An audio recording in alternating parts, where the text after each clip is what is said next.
Gimana Bu dapat emping dari Pak Jokowi? Dari Pak Jokowi. Alhamdulillah. Ibu dari mana? Dari Sidoarjo. Dari Sidoarjo. Ya.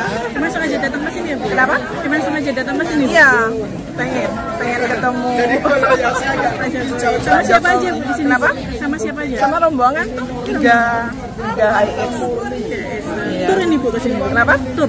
Iya. Khusus ke Pak Jokowi. Sebagai ucapan terima kasih dari masyarakat yang telah membawa kita untuk lebih baik. Bu, kalau ada yang bilang, banyak yang bilang itu settingan tuh gimana Bu? Ini atas kemauan sendiri atau? Saya atas semua sendiri loh. Kalau misalnya ada yang bicara saya, udah urusan mereka lah, biarin aja. Kita selalu pasrah ke Allah aja kok. Semua kebenaran pasti Allah ridho. Ya? Kami dari Bogor, dari Cibinong Bogor. Berapa orang dari Bogor? 13. Ini tujuannya emang ke Solo atau gimana? Iya, ke Solo. Mau ketemu? Silaturahmi. Kangen. Ini atas kemauan sendiri atau? Iyalah. Kemauan sendiri. Dari Cibinong Pak. Oh, dari sini. Bu, kalau ada yang bilang di luar itu settingan tuh gimana? Enggak ada ya? Kemauan sendiri ya? Sudah rencana dari kapan mau ke sini. Ini sudah direncanakan kita mau ke sini. Memang sengaja. Kita sudah nginep 2 malam di Solo Pak. 2 malam. Ketemu Pak Jokowi. Dari mana Bu? Saudara kandung. Dari Tokyo. Tokyo. Isi sama suami saya, punya kakak-kakak kami. Kumpul semua dari Jakarta, dari Jogja. Tokyo ke Solo tuh mau ngapain Bu? Kita nonton Pak. Ketemu Bapak. Sama minum cendol. Kemarin di sini Kemarin ada tamu. Bisa datang ada tamu dari Nigeria kan? Betul. Berarti jauh-jauh ke Solo ini pengen ketemu Jokowi. Mau menyampaikan apa? Terima kasih. Terima kasih sekali Bapak sehat. Doa dan harapan untuk Pak Jokowi. Bapak selalu sehat. Bapak semoga jangan putus asa, tetap senang, semangat meskipun banyak suara macam-macam ya. Tapi kita juga tetap mendukung. saya percaya sekali Bapak tuh orang baik kan.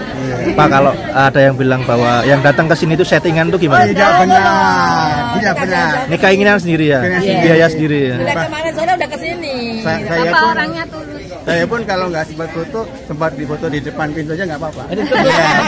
Kemarin kita juga sudah ke warung Pak Dahlan juga udah. sama menunya sama Bapak. Jadi sebetulnya mengambil aura positifnya Pak Jokowi. Memang Pak Jokowi nggak sempurna, tapi kan kebaikannya banyak. Ya, kita ambil auranya itu yang positif yang kita ambil ya. Saya jauh-jauh dari Sumatera boleh ke sini untuk buktikan benar dikoordinir apa karena hati nurani. Maka paling aku dewean. Magnitudo Jokowi ampuh. Itulah tesis pendek yang saya ingin jadikan sebagai titik tolak dalam diskusi kita kali ini. Paling tidak kita hendak memberikan highlight sekali lagi. Mengapa banyak orang berkerumun, mengular, bahkan berbondong-bondong untuk berjubel mendatangi kediaman Jokowi di Sumber, Kota Solo. Tentu saja, hal ini tidak lepas dari magnet yang ada pada diri Jokowi yang menjadi daya tarik tersendiri, yang membuat orang mengarahkan pandangan perhatiannya, bahkan harus berkorban untuk pergi dari tempat kediamannya masing-masing, mendatangi kota Solo, dan bertemu dengan harapan bisa menjumpai dan bahkan bersuah foto dengan Jokowi. Teman-teman, kalau kita bicara tentang magnitudo, maka itu terkait dengan peristiwa alam yang membuat ada goncangan yang kuat, yang membuat kita semua harus menjaga diri agar tidak terguncang atau terjatuh dari peristiwa alam yang terjadi itu. Tetapi kali ini teman-teman, peristiwa alam itu harus kita sebut sebagai peristiwa sosial. Paling tidak peristiwa sosial itu terkait dengan bagaimana orang berjubel, mengular, bahkan menggurita untuk mendatangi kediaman Jokowi. Ada peristiwa apa sehingga banyak orang harus berbondong-bondong, berjubel, mengular, dan menggurita mendatangi kediaman Jokowi? Tentu saja teman-teman, hal ini tidak bisa lepas dari citra atau sekali lagi saya katakan kekuatan pencitraan Jokowi. Tetapi harap dicatat bahwa kekuatan pencitraan Jokowi itu tidak rekaan atau tidak settingan. Tetapi kekuatan pencitraan Jokowi itu datang dari sesuatu yang asli, apa adanya, tidak dibuat-buat. Jokowi adalah Jokowi, dan begitulah kekuatan pencitraan Jokowi. Justru keasliannya itu yang membuat banyak orang menunjukkan simpati dan menunjukkan apresiasi untuk mendekat, merapat, mendatangi kediaman Jokowi. Hanya sekadar ingin melihat, bersuah foto, dan untung-untung Ibu Iriana dan Pak Jokowi bisa menyapa setiap orang yang datang dan mau diajak untuk berfoto bersama. Inilah kekuatan citra Jokowi. Dalam perspektif pemikiran filsafat, teman-teman, citra itu terkait dengan apa yang disebut sebagai integritas diri. Integritas itu artinya kesatuan antara kata dan perbuatan.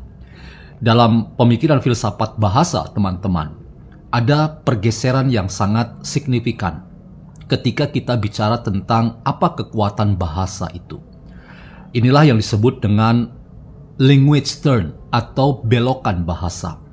Ketika seseorang berbahasa, maka pertanyaannya adalah apakah kata yang dikeluarkan atau dikatakan itu cocok dan sama dan sejalan dengan tindakan yang dilakukan. Ketika antara apa yang dikatakan itu sama dengan apa yang dilakukan, maka terbentuklah integritas seseorang. Saya ingin katakan, teman-teman, ketika kita membincang sosok yang bernama Jokowi, maka sosok yang bernama Jokowi itu mempunyai integritas yang boleh dikatakan sebagai sosok yang menyatukan antara kata dan perbuatan. Ia bukan orang yang menebar kata-kata gombal belaka. Ia bukan orang yang seringkali menebar retorika manis yang ingin menyenangkan banyak orang. Ia apa adanya. Bahkan Jokowi bukan orang yang banyak berkata-kata. Justru tidak banyaknya Jokowi berkata-kata itu adalah kekuatan Jokowi untuk memastikan integritasnya terjaga. Karena itu Jokowi kemudian menjadi magnitudo yang mengguncang kemapanan-kemapanan kita ketika melihat sosok-sosok yang menjadi trendsetter kita, entah tokoh budaya, tokoh sosial, atau tokoh politik. Banyak orang yang harus mengakui bahwa dalam hal ini Jokowi menjadi paket lengkap untuk menempatkan dirinya sebagai tokoh sosok yang tidak hanya sebagai seorang tokoh politik, tetapi ia juga menjadi tokoh sosial dan tokoh kebudayaan. Itulah magnitudo seorang Jokowi yang mengguncang berbagai macam sudut pandang orang, sehingga orang kemudian rela untuk mengantri panjang, mengular, bahkan menggurita untuk mendatangi kediaman Jokowi. Disinilah magnitudo Jokowi itu mengguncang banyak orang, untuk orang-orang itu menaruh simpati, apresiasi, berpandangan positif bahwa kekuatan Jokowi itu adalah kekuatan integritas dirinya yang menyatukan antara apa yang dia katakan dengan apa yang ia lakukan. Justru kadang-kadang logika sosial dari publik luas itu justru punya cara pandang yang berbeda. Jokowi yang tidak banyak berkata-kata itu justru menjadi sebuah cara Jokowi untuk memberi pesan bahwa tidak banyaknya ia berkata-kata itu menyedot perhatian banyak orang, menjadi magnitudo yang menggoyang banyak kemapanan-kemapanan kita yang selalu punya pandangan bahwa seorang tokoh itu adalah orang yang banyak berkata-kata. seorang tokoh itu adalah orang yang banyak beretorika. Justru itu yang jarang kita temui dan jumpai pada sosok yang bernama Jokowi. Magnitudo Jokowi itu sungguh nyata, dan itulah yang kita lihat ketika kita menyaksikan banyak orang dari banyak kalangan, dari banyak lapisan sosial yang datang silih berganti, mengular, menggulita ke rumah kediaman Jokowi. Apakah ini tidak kita lihat sebagai fenomena sosial politik kebudayaan yang harusnya ditangkap dengan sangat serius oleh para kritikus? Saya ingin katakan dengan nada yang agak nyinyir, sama seperti mereka, bahwa orang yang tidak melihat ini sebagai sesuatu yang serius, jangan-jangan matanya sedang sakit.